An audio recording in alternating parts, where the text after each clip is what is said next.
And yet, some people say, I love Yako dolls, I love ice cream, I love Moose Tracks ice cream, I love Frosted Flakes in the middle of the night. Just, right? How many of you love cheesecake and raspberry sauce? I do, but just, how about your wife? How about your husband?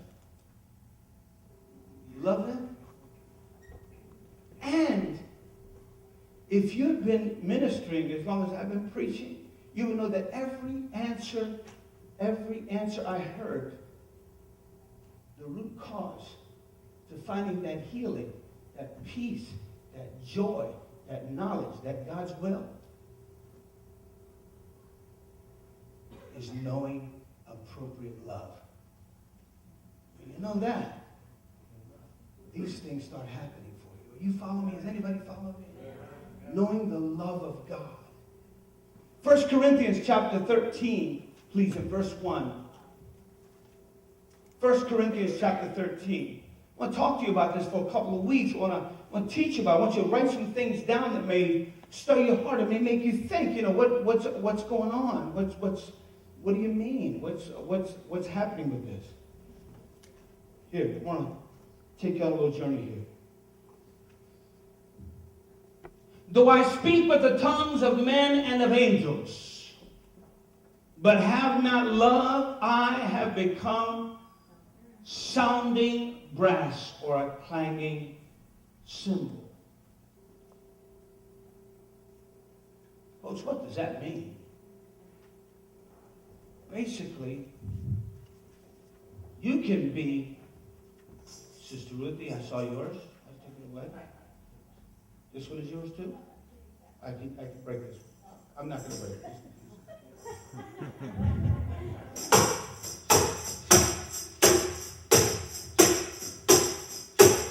I know the Bible. New Testament, Old Testament, Proverbs. I know them all. I memorized them. Hebrew, Greek, Aramaic, other languages, I memorized them. Historically, I know them. Are you impressed? Impressed? Listen to me. I am spiritual. Watch me roar.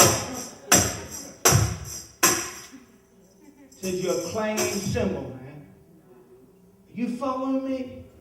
If you have every intellectual gift, and that sometimes is the problem, is that we cognitively, we rationally, we through the method of our brain want to fix things, restore things, or repair things that have gone wrong in our life, right?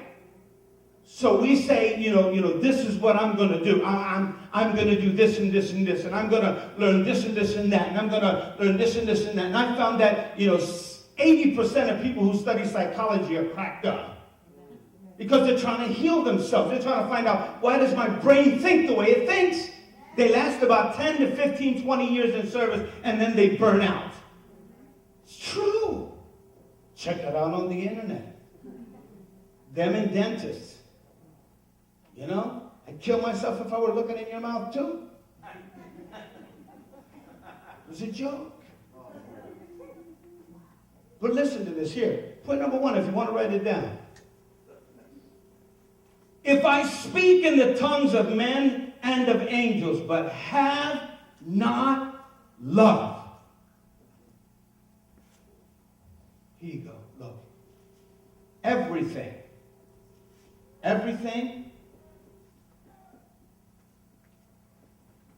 I say is ineffective. Come on, somebody. Anybody follow me? If I speak in tongues, if I shout, I jump for joy, and I do this, and I know this, and I know that, but I don't know how to love people. I don't know the art of speaking the truth in love. That means not just telling you the truth because it's the truth, and I'm going to be the one to undress you and let you know. But it means speaking the truth in love. It means having the truth and wearing a silk glove when you administer it. That's what David Wilkerson said, not me. He said that silk glove, man, always do it with kindness and with love. He says, because if you have every gift and know everything about the Bible, but you don't have water, but you don't have love, everything that you say is ineffective. Think with me right now. Do you want your words to be ineffective? Come on, anybody? Then they better come mingled with love. How many of you have families that are just like, oh my God, I walk in the door and it's like a war zone. What happened to you? What did I do in my youth to make you all hate each other so much? Are you always going to be fighting till the very end? Anybody know what I'm talking about, or is it just me in my house? Come on, okay, how many of you know that there were problems in the past? Drama this, drama that. They're talking about them. They're living in one room. They're living in the other. They come over to visit. They're always, am I right or wrong? And it's like, man, the speech of hate. Even when something is true, when somebody is manipulating and taking advantage, if you say it, if you continually speak hate to somebody, it makes everything you say ineffective. Are you following me today? If I speak in the tongue of men and of angels, but I have not love, I'm doing nothing but making noise. You want to straighten out some of our families? Let's start giving them words of comfort, words of love, words of encouragement. Things that lift up, not knock down. Things that build up. Love builds up. Love does not knock down. Amen? Are you with me?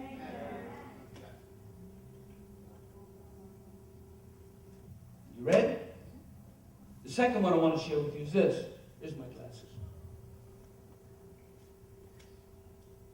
Ephesians 4:15. Ephesians 4:15.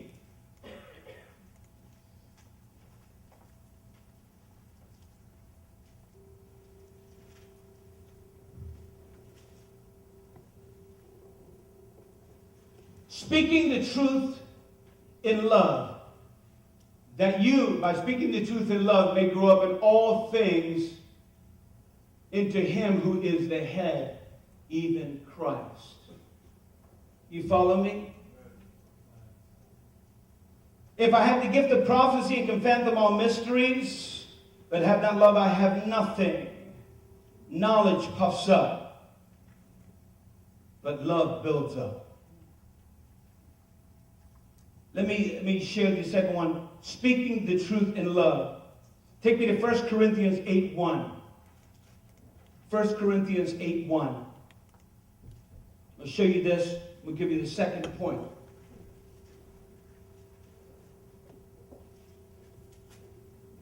Somebody find me a stick or something. Louis, find me a stick from the back there. Let me fix that right now so we can end this nightmare. Thank you, brother. I'll fill you in, okay, when you get back. Check it out. Now, concerning things offered to idols, we know that we all have knowledge. Knowledge puffs up, but love edifies. Knowledge. Now, let's just talk about knowledge for a second. We're in the age now where today, I Skyped a couple of people. Anybody know what Skype is now? Everybody know? Anybody do it yet? I've done it with Jack and Bev. We had our staff meeting and had Bev at the end on my computer talking with her, and you can now see each other. It's free phone calls. So I got my friend who's a millionaire. He said, I don't even know how to do it. I'll give you $1,000 if you come down here and set it up. Hey, buy what you want. I'll give you my card, Jimmie. You know? So with the secretary, I got her to set him up and said, oh my God, I see you. My God. Hey, is that your house? And I walked him around with my computer and said, man, you guys got snow up there. He said, wow. He called on. He stopped the people in his little factory and called them on. Come in here and see Pastor Jim. Pastor Jim, I got somebody here to say hello. He says, okay, listen. He's talking to the secretary. I want cameras for every computer tonight. Cameras for everybody's computer. And Pastor Jim says a little microphone. Okay, so they're going to go Skype.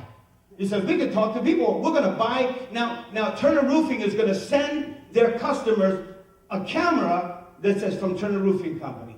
I want to see you in person when we do business. I hope City Limits gets a little bump off of that. Right? Because he was amazed at the fact, at what? He was amazed at knowledge.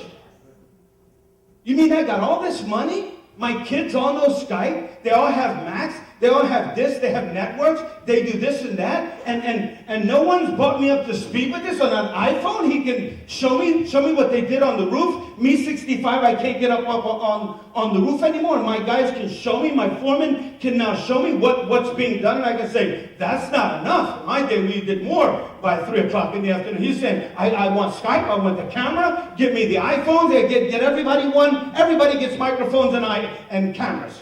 I want to know what everybody, I want to see your face when I talk to you. You say, yeah, I'm busy working. You eat a donut. Anyway, you might say, but here's the point, okay? And I don't want to talk about voyeurism or, taking over my computer. He's not forcing it on him. He's just saying how wonderful it is. After all this Facebook, everybody's on Facebook. Everybody's on Facebook. Everybody's got a story. I want to see your face. I want to see you. Haven't the day of just giving your SSI and that's it, and I'll tell you in 20 minutes if you got the charge card or not.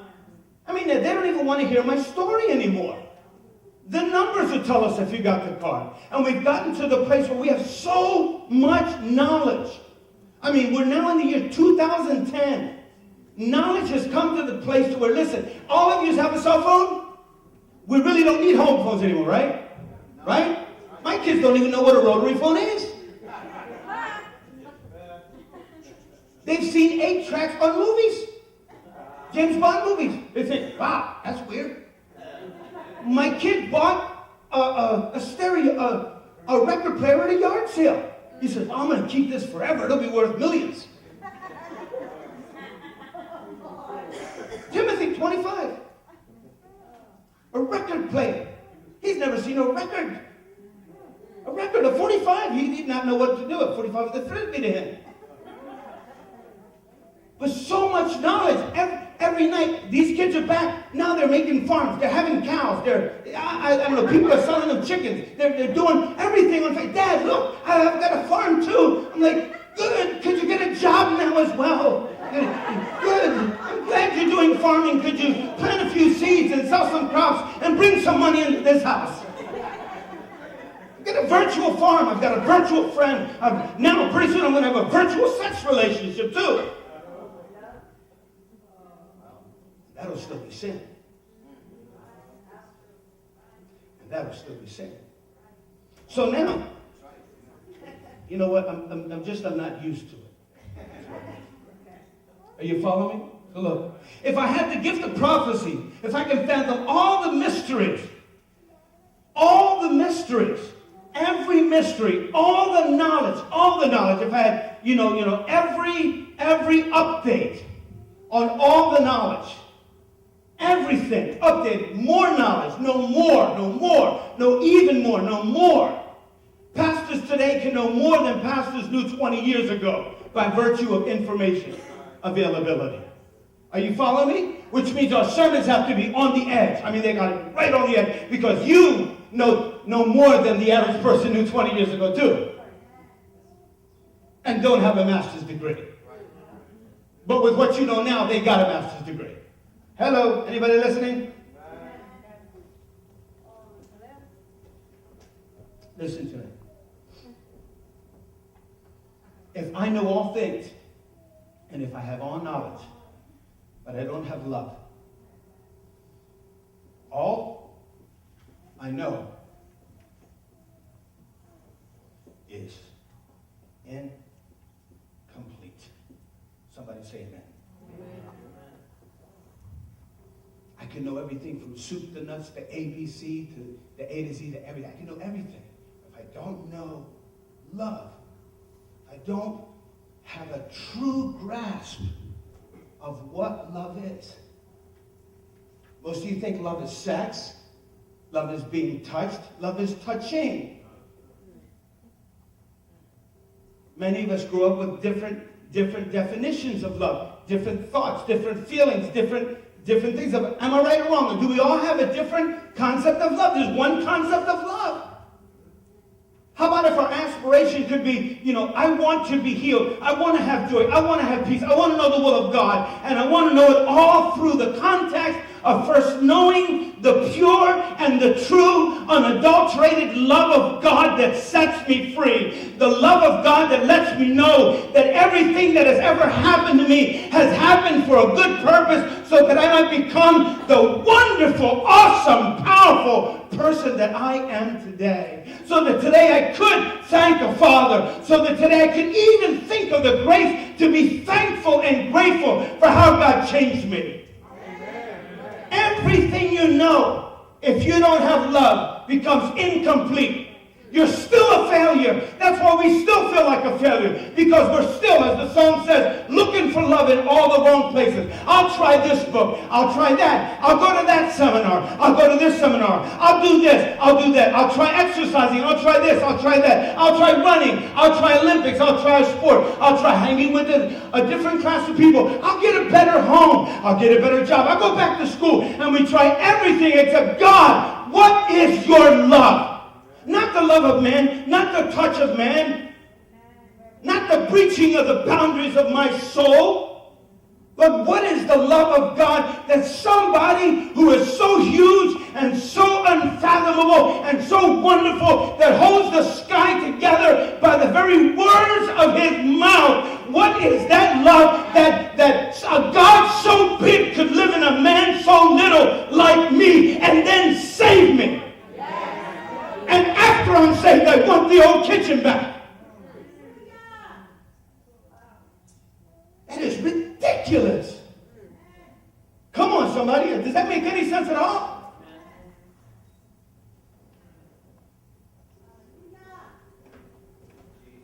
You excited tonight? I'm going to give you question and answer time tonight. Isn't that cool? Well, I really like that.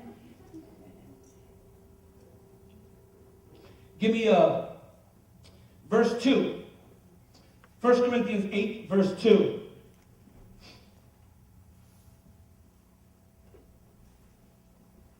All I know is incomplete. Number 2. If I have all this knowledge, everything I know, I can know so much. I can have a triple one. I can have so many degrees they call me Dr. Fahrenheit. And all I'll know will still be incomplete because I don't have love.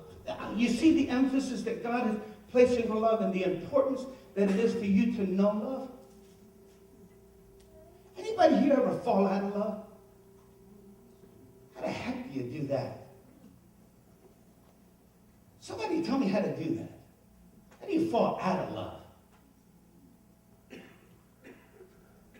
I got a little story for you.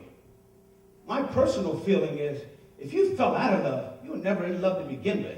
You were probably in lust. Just my position, not biblical. Argue with me if you want to. I'll be in that office. Okay? Biblical stuff, that office.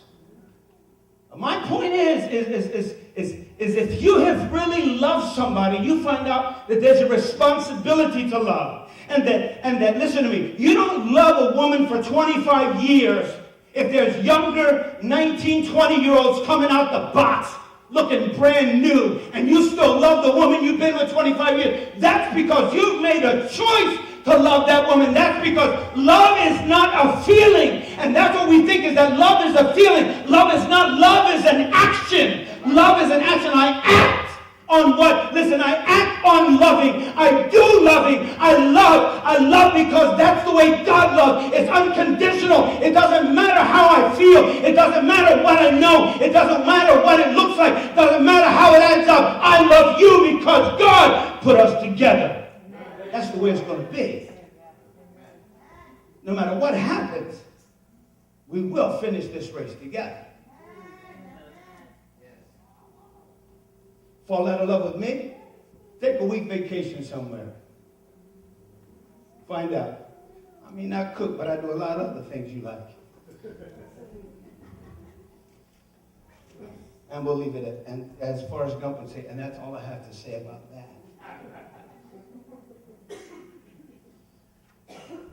Galatians 5:6. I want you to see this.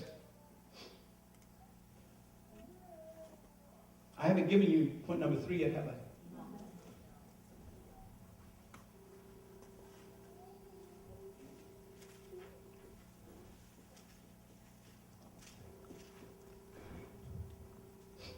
You ready? Give me Galatians. For in Christ Jesus neither circumcision nor uncircumcision avails anything, but faith working through love. What does that mean? Anybody got it? But faith working through love. Don't matter what you've done. Don't matter what you know. Doesn't matter who you are. Doesn't matter where you've been from. It's about love. It's about learning the love of God. God wants saved people to mature and lost people to be found. And he wants you in the middle of his great rescue plan. And that's why you're here.